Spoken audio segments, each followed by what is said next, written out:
সুষ্ঠু নির্বাচনে ধানের শীষ বিজয়ী হলে শুরু হবে জনগণের জয়যাত্রা, এমনটাই বলেছেন BNP chairman Tarique Rahman.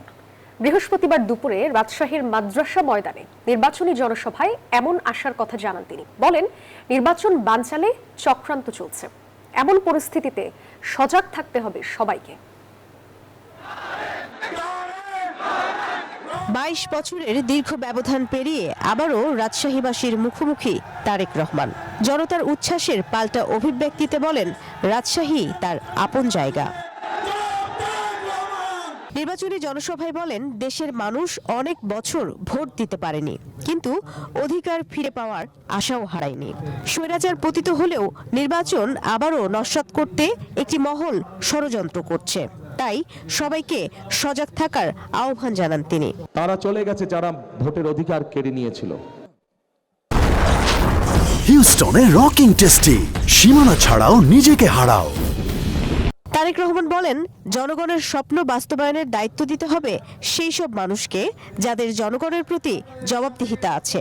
BNP শান্তিতে বিশ্বাস করে জানিয়ে তিনি আহ্বান জানান, কোনো অনাকাঙ্ক্ষিত ঘটনা ঘটলে যেন তার সুষ্ঠু ও নিরপেক্ষ তদন্ত হয়। কোথাও যদি কোনো অনাকাঙ্ক্ষিত কোনো ঘটনা ঘটে থাকে, অন্তর্বর্তীকালীন সরকার আছে, তাদেরকে বলবো সঠিক সুষ্ঠু তদন্ত করুন।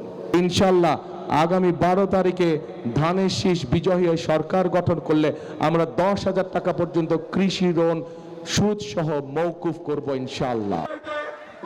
তারেক রহমান ঘোষণা দেন, বিএনপি সরকার গঠন করলে কৃষকরা পাবেন 10,000 টাকা পর্যন্ত বিনা সুদে ঋণ, চালু হবে কৃষক card.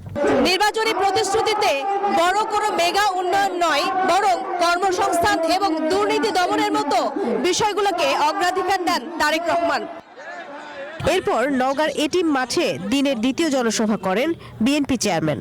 IT park, vocational institute, আম সংরক্ষণের হিমাগার নির্মাণের প্রতিশ্রুতি দেন বিএনপি চেয়ারম্যান। ওই ষড়যন্ত্র কিন্তু এখন শেষ নেই।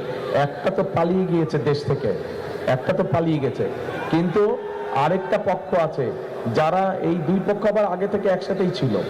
এই দুই পক্ষ কিন্তু বিভিন্ন সময় একসাথেই ছিল, তলে তলে একসাথেই ছিল। নির্বাচন নিয়ে ষড়যন্ত্র ঠেকাতে ভোরবেলা থেকেই কেন্দ্র পাহারা দিতে ভোটারদের আহ্বান জানান তারেক রহমান।